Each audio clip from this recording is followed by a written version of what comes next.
মাটির উপর উপলব্ধি করে। কাদা মেশানো পানি, পোকা মেশানো মধু, এমনকি কখনো কখনো ক্যান্ডিদের মধ্যে মেশানো মাংসও খায় তারা। আগামী 3 দিন আমি তাদের প্রতিবেশী অংশগ্রহণ এবং তাদের জীবনযাত্রাকে সরাসরি দেখব। হাজারো গোষ্ঠী উত্তর তানজানিয়ার লেক আয়েশিয়ার কাছে 50,000-এরও বেশি সমাজে বাস করে আসছে এবং মাত্র 150 বছর আগে তারা আধুনিক জগতের সাথে প্রথম যোগাযোগ স্থাপন করে। তারা হাজারে নামক একটি অনন্য ভাষায় কথা বলে থাকে। এই ভাষার কিছু লিঙ্ক শব্দ রয়েছে।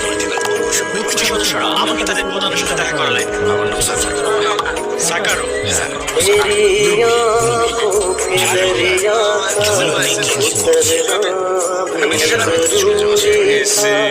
मोहब्बत भी जरूर